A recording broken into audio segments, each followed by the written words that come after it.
Welcome back to Who Reviews, the show where no one asked. Anyway, if you know the drill, you don't. Or if you, oh my god. If you don't know the drill, I'm just gonna talk and you can skip around with the timestamps in the description wherever you want. Okay, let's go. Inside Out 2.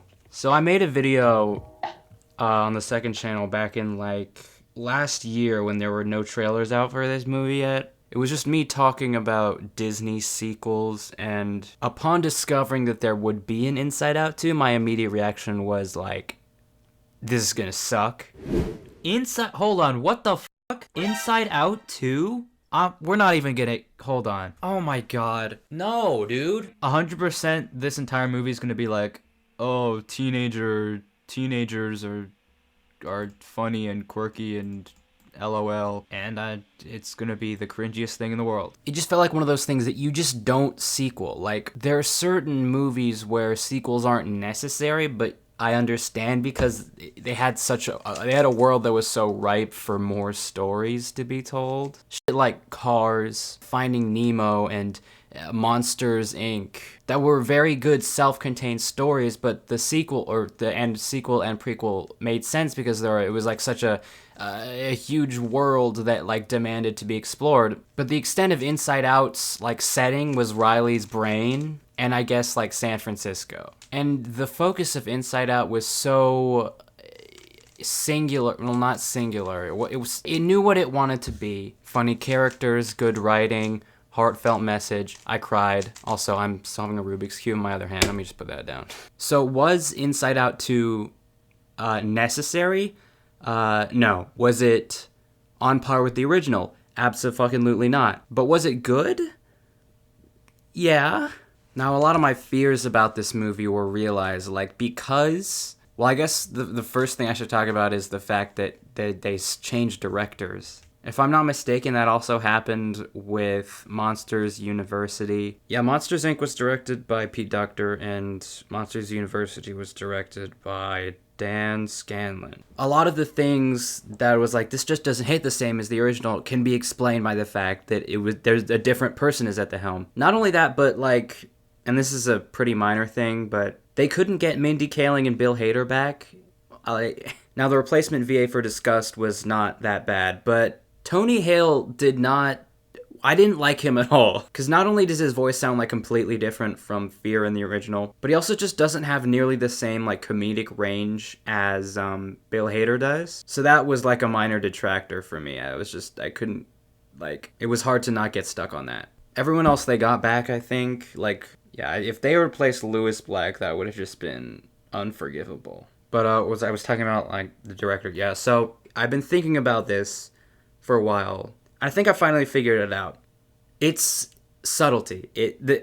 Subtlety is an art that seems to slowly be disappearing. In more recent Disney movies, I've been noticing this pattern of needing to spell everything out so explicitly to the point where it's not fun for anyone above the age of 10 to watch. One of the things that made Inside Out such a beautiful movie was that in like the climax where Riley just sort of breaks down and confesses everything to her parents about what she's feeling and about the move and blah blah blah. There's no dialogue from joy and sadness. It's just from Riley. As joy and sadness are like doing the thing, like we understand what they're thinking. It would have been much less effective if they were like, sadness, I have realized that it is unhealthy for you to suppress all negative emotions and always be happy. So you must be vulnerable or else your parents will. Showing that through visuals and subtle dialogue and music even, all that stuff, it's not easy, is what I'm saying. And this new director and the new writers, they just couldn't do that. In the climax of this movie, it's all like the message isn't bad by any means, but they just say it. Like one of the characters just says it, like, you can't choose who you want to be. Another thing that wasn't done as well is like the entire movie is based around like, if these abstract psychological concepts were actual things, what would they look like? And the first movie did a good job of realizing that, like, these little glass balls are memories, and they get stored in this freaking maze of shelves. And you can also go to different areas that have, like, things you imagine and blah, blah, blah. Your dreams are made by these little people making on a film set. All that fun stuff. And then when we get to this movie, they add more stuff, but because the first movie was written without the idea of a sequel in mind, they kind of have to work around what has already happened. So, like, when they're introducing the concept of the sense of self, they have to be like, so, like, we know that this wasn't in the original movie, but it's here now. And also, it's just very obvious. Like, when they go down there and they play all these, like, sound bites of these different ideas that form the sense of self, it's extremely on the nose. There's not nearly as much, like, exploration of the mind this time. Like, there was this sarcasm, like, that was funny. They rode this stream of consciousness for a while, but, like, that was kind of it. Like, come to think of it, the stuff not inside Riley's mind was actually, like, way better, I think. Like, her going through friend drama and then being stressed about making the hockey team and being caught up in, like, oh, what's going to happen in my future, and I need to get in with the popular kids, but my friends are leaving, and I like that whole thing. They did a really good job of dramatizing that, and just the scenes with, like, just Riley in the real world was actually, like, way better than the brain stuff, which is the entire, like, conceit of the movie, without which it's just a normal ass movie about a coming of age movie about a teenager who plays a mad hockey game. My major gripe is that everything it's not subtle. Every, like, plot device and, like, symbol has to be explained by the characters, and I find that really frustrating, but I still think the movie is good. I just said a lot of bad things, but this is a good movie, especially as a resident member of the teenager club. I think they did do a good job of, like, depicting the transition to, you know, maturehood. That's not a word. Maturing, like the way that the console became more sensitive, and she just, like, way overreacted. Like, that was funny. And, like, embodying anxiety as a character who sort of became an antagonist was just, there was still a lot of, like, clever writing to be appreciated. Although, like, the whole time I was just kind of thinking, like, what if Riley just started drinking alcohol? Like, when that happens, do certain emotions, like, become unable to control anything? I think in Inside Out 3 they should delve into, like deep psychology. Like, hi, I'm dopamine. Hi, I'm serotonin. Oh no, we have to fix Riley's prefrontal lobe, or, you know, shit like that. Wasn't there, like, an episode of Phineas and Ferb where they went into, yeah, the where, like, the id was, like, an actual, like, character? They should do that. I'm just kidding, by the way. Don't make Inside Out 3. Like, you're pushing it as is. But yeah, I did find this movie quite relatable. The whole thing where, like, anxiety took over the brain, like, literally, was, like, you know, a clever representation of what actually can happen. And then, you know, anxiety and embarrassment and fear and ennui, she was funny. Like, they had a lot of little, like, comedic bits, like the part where she was, like, walking awkwardly with the arms. That is literally me every day. I felt so called out by that.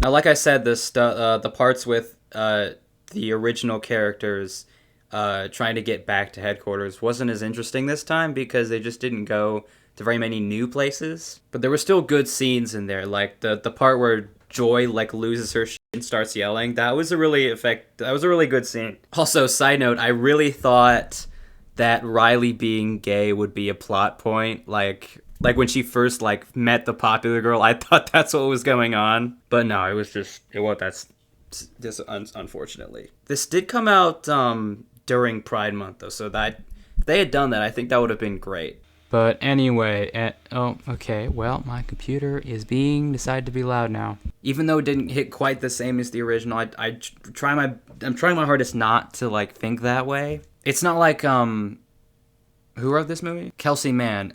From what I've read, like the movie is based on her actual experience, or I guess her experiences with her daughter. Like they're real, genuine things that inspired the script here. So I'm not going to look at this with a cynical lens.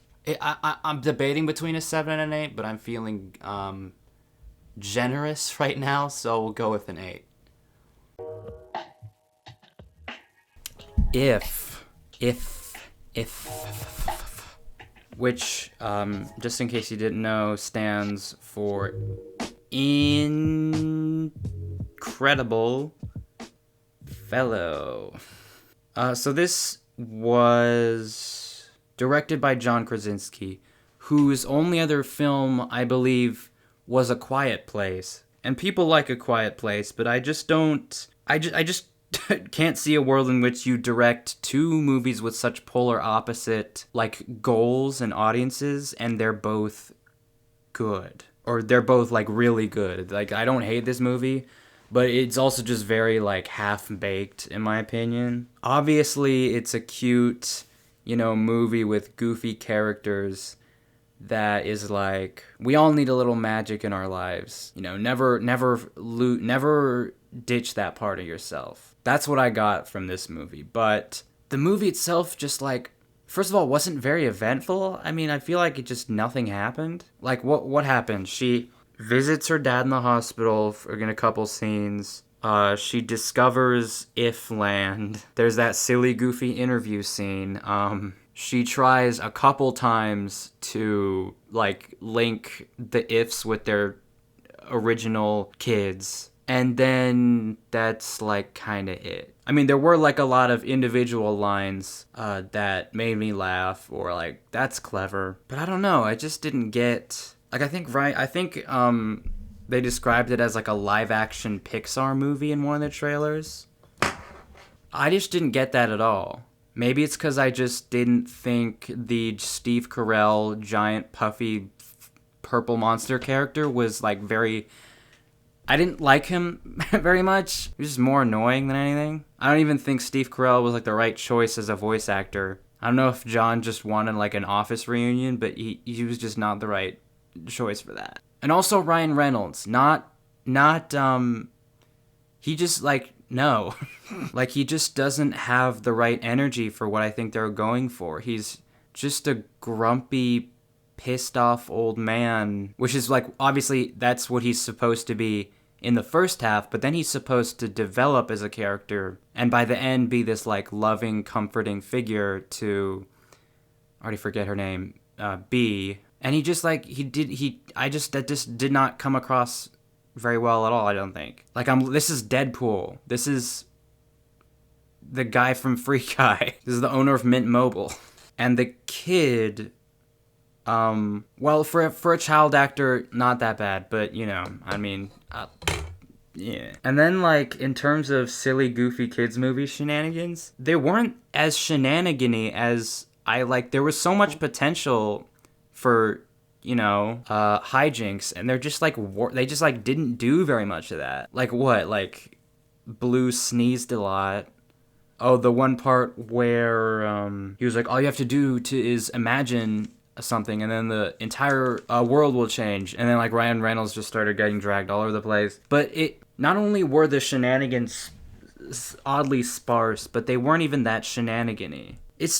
This whole thing felt like a concept that just would have worked way better in animation, now that I think of it. Because, like, Ryan Reynolds' reactions to, like, tripping and falling over, or, like, a dragon bursting out of the wall, it just wasn't funny. It was just, like, weird. I don't know. Then they have, like, a dance number, I think, in that same scene for just no reason. And I take issue with that, especially because this movie is, like, the audience is clearly not just kids, because the story is about a child whose mother dies of cancer, and then her father has to undergo a dangerous surgery. So that it's a little bit of a more heavy subject matter than just like, I don't know, the SpongeBob SquarePants movie. It's clearly trying to get at the children and the sort of inner child of adults. Like, that's literally the point, is making sure that adults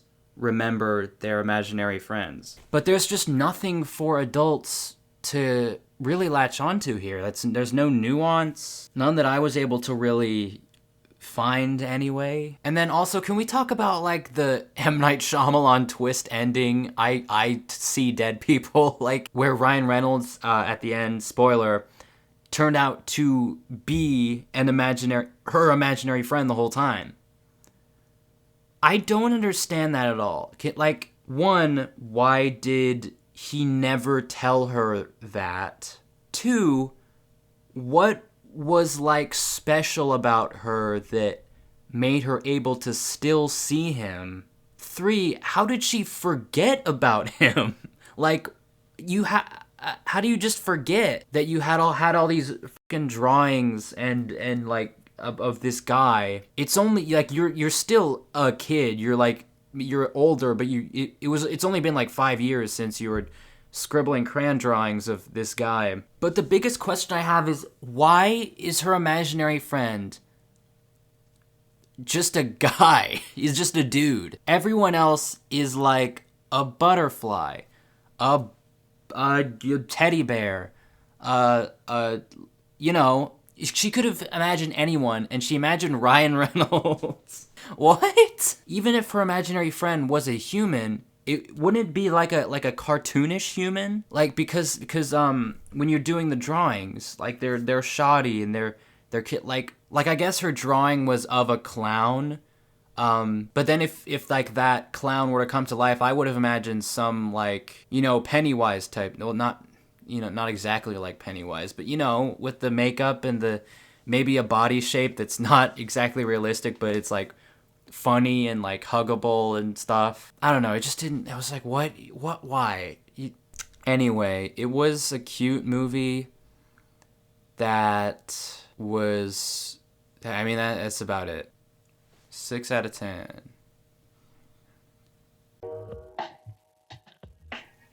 The Garfield Movie.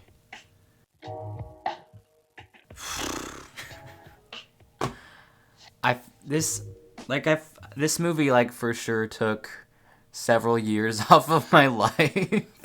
Now, unlike If, this is a baby movie.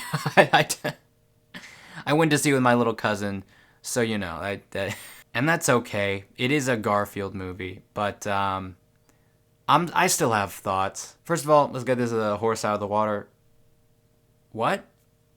What did I just say? Let's get the horse out of the water? Sorry, I don't know where that phrase came from. I think I was trying to say, let's address the elephant in the room, but I switched elephant to horse, and I switched the room. I don't know what the fuck. Anyway, let's get the horse out of the water. Chris Pratt. It was just impossible to hear anything except Chris Pratt when Garfield was talking. Like, I was willing to give this movie the benefit of the doubt. Cause like, I liked the Lego movie. Maybe he can voice act a little bit, but he just didn't. Like, it was just Chris Pratt. And so was Samuel L. Jackson. Like, no one was like voice acting. They were just talking. Not like the other characters were voiced by people I've never heard of, so I don't know. But I feel like every other character was voice acted pretty well, I think. But like, come on. Like, this is just celebrity casting at its worst. The eating you're about to see will not be pretty. And if you have young children, this would be a good time for them to leave the room. I think my favorite character was legitimately Odie, aka the only one that did not speak. Like, Odie has always been an icon. But, like, dude, this movie was so dumb. Like, I was, like, losing brain cells by the second. Every time, like, Garfield would, like, address the camera and say something like, yeah, so I eat a lot of food. Ooh, this lasagnas taste really good. Oh, this is the part where we're gonna do the epic thing. It was just terrible. In case you're wondering how they turned Garfield into a movie, the story goes that his long lost father, who like abandoned him as a kid in an alley, he shows up again after a while because he's like a shady lowlife, and he is now forced to like plan and execute a heist on a milk factory with his dad, or else they'll like, I don't know, the stakes are unclear. But like then that the whole thing is just an excuse for like hijinks. Like obviously they break into this factory and shit all goes wrong. They also attempt to develop this other character who, by the way, is voiced by Ving hell is his name? The guy from Mission Impossible? Ving Rhames, the Otto from Mission Impossible. They try to develop this character, this bull who's like his like girlfriend was like kidnapped in the factory, so they try and rescue her too. And actually like the way that like father-son plot develops is not even that bad.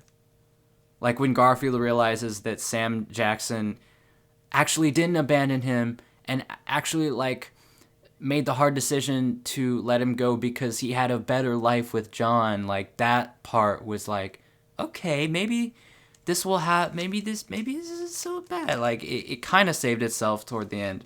There's just so much slog. Chris Pratt and Sam Jackson's deliveries are just very flat. The villain, while entertaining, she's not interesting. She's just like, you know, she's crazy and she wild, and also British, you know, as villains are. When all else fails, make the villain British. That's how you know they're evil.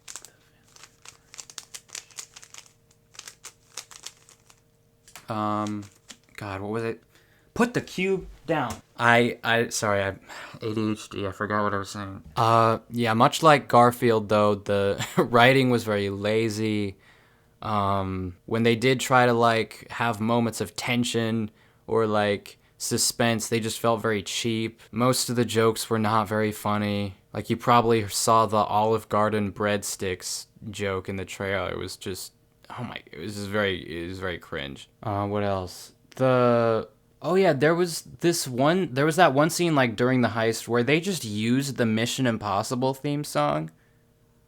Like they just straight up used like this Mission Impossible theme as the score for that scene, which I just was floored at that decision. Like really, what is the point of doing that? That just shows that you were too lazy to make a score, and you're like, so what's a famous spy related song we can use here? It's one thing to like use a song, like a pop song in your movie to enhance it in some way, but I've never seen a movie use another movie's like instrumental track.